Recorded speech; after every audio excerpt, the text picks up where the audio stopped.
तो चलिए शुरुआत करते हैं अब विल इटर्नल सीजन 2 एपिसोड 44 की।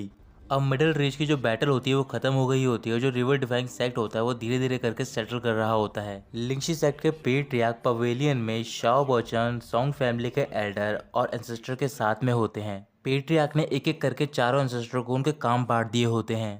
अब उन्होंने इन तीनों को बुलाया होता है उनके काम डिस्ट्रीब्यूट करने के लिए। पेट्रियार्क बोल रहे होते हैं कि सबसे पहला काम जो कि हमारे लिए बहुत ज़्यादा इंपॉर्टेंट है कि हमें एक ओपनिंग सेरेमनी प्रिपेयर करनी होगी और ये किसी ऐसे पर्सन को करना होगा जिसका स्टेटस बहुत ज़्यादा इंपॉर्टेंट हो। ये सुनकर शाओ वचन मुस्कुराने लग जाता है। एंसेस्टर कह रहे होते हैं कि ये रिस्पॉन्सिबिलिटी शाओ वचन को दी जानी चाहिए। ये सुनकर शाओ वचन अपनी रोप ठीक करता है और आगे की ओर जा रहा होता है, लेकिन जो पेट्रियार्क होते हैं वो एंसेस्टर की बात पे कोई भी रिस्पॉन्स नहीं करते और वो बोलते हैं कि आपको ये सारी रिस्पॉन्सिबिलिटी लेनी होगी। शाओ बच्चन वहीं रुक गया होता है और वो अपने मन में बोल रहा होता है कि ये जो टास्क दिया है ये बहुत ही छोटा है, तो फिर ये मेरे स्टेटस के लिए ज़रूरी नहीं है। इसके बाद पेट्रियार्क अगला टास्क बोल रहे होते हैं डिफेंस के लिए। सॉन्ग फैमिली के एल्डर कह रहे होते हैं कि इस काम के लिए शाओ बच्चन बिल्कुल परफेक्ट है। ये सुनकर शाओ बच्चन दोबारा मुस्कुराने लग जाता है और आगे की ओर जा रहा होता है, लेकिन जो पेट्रियार्क होते हैं वो ये टास्क एल्डर को दे देते हैं। शाओ बच्चन दोबारा अपनी जगह पर वापस पहुंच जाता है। फिर इसके बाद पेट्रियार्क बता रहे होते हैं कि अगला टास्क है रिकंस्ट्रक्शन और लॉजिस्टिक का। शाओ बच्चन अपने मन में कह रहा होता है कि ये टास्क बहुत ही सेफ है, तो फिर मैं ऐसे ही करूँगा। फिर वो हल्का सा आगे बढ़ता है और पेट्रियार्क से बोल रहा होता है कि मैं आपसे रिक्वेस्ट करता हूँ कि प्लीज़ आप मुझे ये टास्क दे दो। पेट्रियार्क बोल रहे होते हैं कि ये काम मैं तुम्हें दे तो दूँ, लेकिन जो तुम्हारा स्टेटस है काफ़ी बड़ा है वो इस काम के लिए। शाओ बच्चन एक्टिंग करना स्टार्ट कर देता है और वो बोल रहा होता है कि आपको मेरा स्टेटस ध्यान रखने की कोई ज़रूरत नहीं है, मैं सिर्फ अपने सेट के लिए कंट्रीब्यूट करना चाहता हूँ। मैं सारे डिसाइपल का जो बोझ है उसे शेयर करना चाहता हूँ, साथ ही मैं उनकी खुशी और सौरों में उनका भागीदार बनना चाहता हूँ। और वैसे ही मेरे पास रिकंस्ट्रक्शन और लॉजिस्टिक के लिए बहुत सारे आइडियाज़ हैं। इधर रात को फॉरेस्ट में वानर घूम रही होती है अकेली। अचानक से वानर की मेमोरी रिकॉल होती है और उसे याद आ रहा होता है कि एक बहुत ही बड़ी स्वॉर्ड उसकी तरफ आ रही होती है। ये देखकर वो बहुत ज़्यादा सरप्राइज होती है और वो कह रही होती है कि शायद मिटियोर स्वॉर्ड ने मेरी मेमोरी को सीड कर दिया था। अब मुझे रिकवर करने के लिए और भी कई ज़्यादा मर्डर करने पड़ेंगे। ये कहने के बाद वो ज़ोर ज़ोर से हंसना स्टार्ट कर देती है। शू शाओशान भी अपनी एक कल्टीवेटर की टीम के साथ फौज में पहुंचा होता है और जैसे ही वो इस हंसी की आवाज़ को सुनता है तो फिर वो घबरा जाता है। असल में जो रियल वानर होती है उसकी डेथ हो गई होती है एबेस ऑफ फॉलन स्वॉर्ड में। उस टाइम पर वानर की बॉडी को एक छोटी बच्ची की सोल ने पोजेस किया होता है और जो छोटी बच्ची की स्पिरिट होती है वो असल में इनकारनेशन होती है गोस्ट मर्डर के लेफ्ट आर्म की। गोस्ट मर्डर एक डेवा कल्टीवेटर थी जो कि एटर्नल लैंड से आई थी। अपनी एक फाइट के दौरान वो गू तियानजन की स्वॉर्ड के साथ एबेस ऑफ फॉलन स्वॉर्ड में गिर जाती हैं। उस दौरान जो गोस्ट मदर का लेफ्ट हैंड होता है वहीं पर कट कर गिर जाता है। फिर वो इनकारनेशन लेता है एक छोटी बच्ची की स्पिरिट में। वो स्पिरिट पहले तो बहुत ज़्यादा कंफ्यूज थी और अनइंटेलिजेंट थी, लेकिन जब उस स्पिरिट ने शाओ वचन की पिल को कंज्यूम किया था तब से ही वो अपने जितने भी सेंस होते हैं उन्हें रिगेन करने लग गई थी। अब वानार एक टूम के पास होती है और वो कह रही होती है, क्या ये सब कोइंसिडेंस है कि मुझे अपनी सारी मेमोरी वापस आ रही है? तुम कहीं ना कहीं से इन्वॉल्व हो इसमें और मैं तुमसे और भी ज़्यादा क्लूज निकाल कर रहूँगी। ये कहकर वो डिसअपेयर हो जाती है और दोबारा से ज़ोर ज़ोर से हंसना स्टार्ट कर देती है। शू शाओशान फॉरेस्ट के मिडल में पहुंचता है कल्टीवेटर के साथ। वो देखता है कि पेड़ पे कई सारी रोप टंगी हुई होती हैं। फिर वो सारे एक साथ रोप गिरना स्टार्ट कर देती हैं और वो सारे डर के मारे वहाँ से भाग जाते हैं। इधर शाओ वचन अभी भी पवेलियन में होता है पेट्रियार्क के साथ और उन्हें अपने आइडियाज़ के बारे में बता रहा होता है। पेट्रियार्क भी शाओ वचन की बात सुनने के बाद यौन करने लग जाते हैं, लेकिन शाओ वचन रुकने का नाम नहीं ले रहा होता। तभी पेट्रियार्क उसे रोककर कुछ कहने जा रहे होते हैं। शाओ वचन खुश होकर बोल रहा होता है कि मुझे सिर्फ आपसे 3 वर्ड सुनने हैं। तभी वहाँ पर शू शाओशान पहुँच जाता है। वो पेट्रियार्क के सामने बो करता है और कह रहा होता है कि जो वैली है वो हॉन्टेड है। फिर वो एक एक करके सारी बातें पेट्रियार्क को बता देता है। शाओ वचन बातें सुनने के बाद अपने उन्हें बोल रहा होता है कि ऐसी कौन सी स्पिरिट है जिसने कि शू शाओशान को इतनी बुरी तरीके से डरा दिया है। लगता है कि इस बार चीज़ें उतनी आसान नहीं हैं। पेट्रियार्क बोल रहे होते हैं कि अब वॉर ख़त्म हो गया है और सब कुछ सही चल रहा है, लेकिन ऐसे टाइम पर जो है ये इवेंट है ये नुकसान पहुंचा सकते हैं। एंसेस्टर पेट्रियार्क से बोल रहे होते हैं कि ये कोई छोटी प्रॉब्लम नहीं है, तो फिर हमें किसी को भेजना होगा वहाँ पर। पेट्रियार्क कह रहे होते हैं कि हमें किसी काबिल पर्सन को भेजना होगा। फिर एक एक करके सारे लोग शाओ वचन की ओर देखने लग जाते हैं। शाओ वचन समझ जाता है कि वो सारे उसकी ओर देख रहे होते हैं। तभी वो पेट्रियार्क से बोलता है कि ये जो टास्क है बहुत इंपॉर्टेंट है, तो फिर आपको किसी यंग कल्टीवेटर को देना चाहिए ताकि वो इन सारी चीज़ों से एक्सपीरियंस गेन कर पाए। ये कहकर वो अपना हैंड शू शासन की ओर पॉइंट करता है। अचानक से शू शासन खड़ा होता है और वो शाओ वचन का हाथ पकड़कर बोल रहा होता है कि इस काम के लिए तुम बिल्कुल परफेक्ट हो। तुम्हें बिल्कुल भी किसी चीज़ से डर नहीं लगता और तुम उस गोश्त को हरा सकते हो। शाओ बच्चन अपने उन्हें बोल रहा होता है कि इसी वजह से मैं तुम्हें पसंद नहीं करता हूँ सुशासन।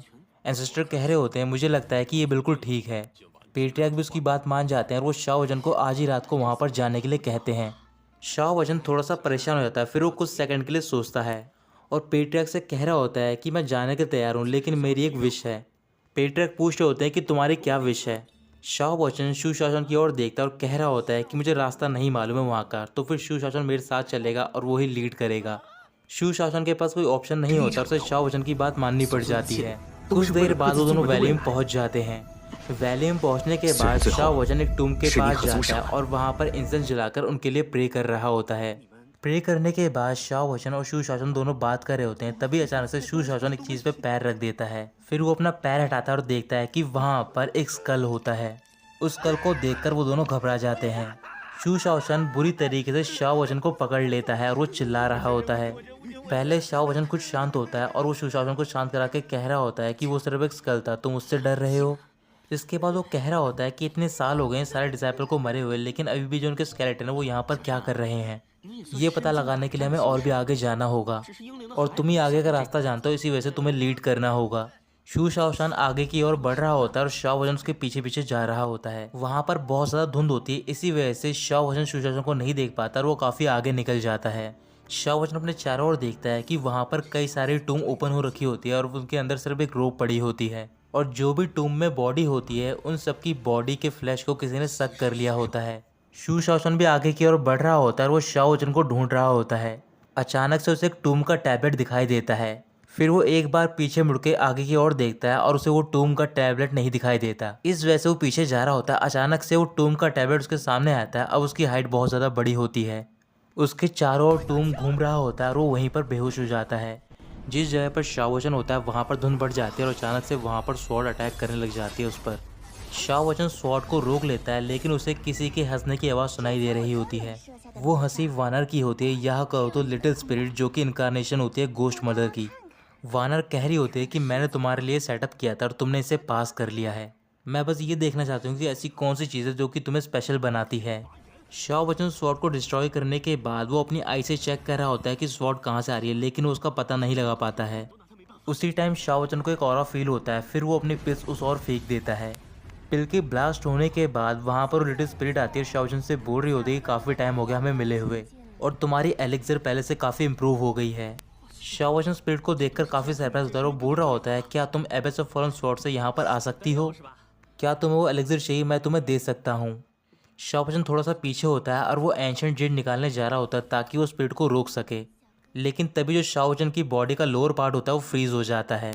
स्पिरिट शाओ वचन से बोल रही होती है कि तुम्हें अपना दिमाग यूज़ करने की कोई ज़रूरत नहीं है और जो तुम्हारे स्टोरेज बैग में चीज़ है मुझे उसमें ज़रा भी इंटरेस्ट नहीं है, बल्कि मुझे इंटरेस्ट है तुम में। ये कहकर वो एक बहुत ही बड़े पाम से शाओ वचन पर डायरेक्टली अटैक कर रही होती है। शाओ वचन पाम से बचने के लिए अपनी असुरा बॉडी को समन करता है।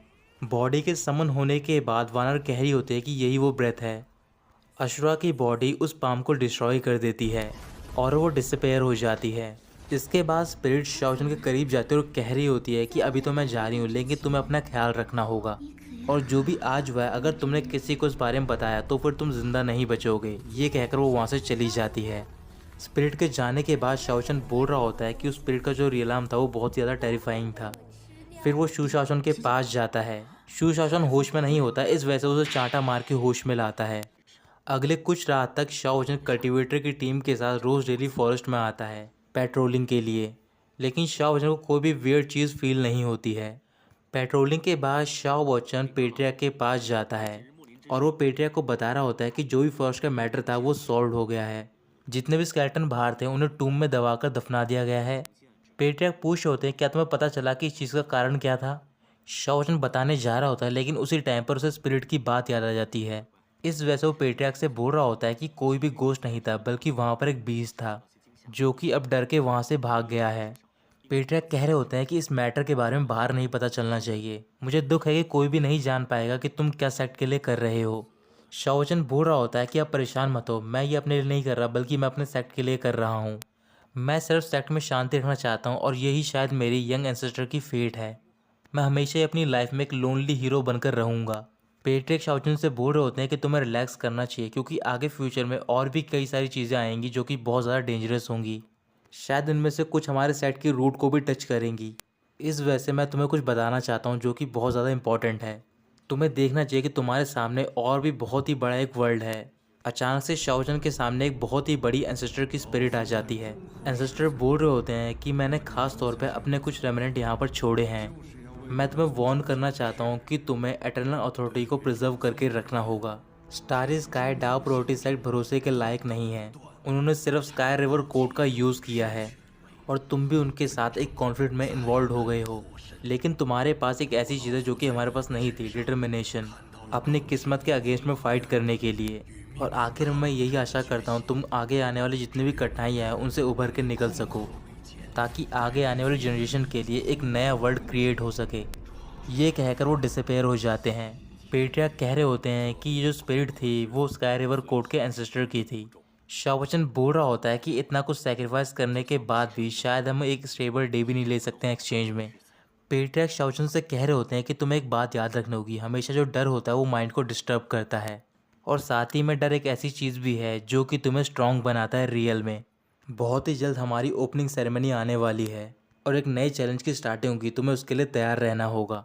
इधर वाना दूसरी ओर एक जगह पर बैठकर कह रही होती है कि अब मुझे और भी ज़्यादा बिलीव हो रहा है कि तुम ही मेरी डेस्टिनी हो। अगर मैं तुम्हें फॉलो करूँगी शायद हम दोनों एक बाहर की दुनिया का रास्ता खोज निकालें। तो दोस्तों यहीं ख़त्म होता है ये पार्ट।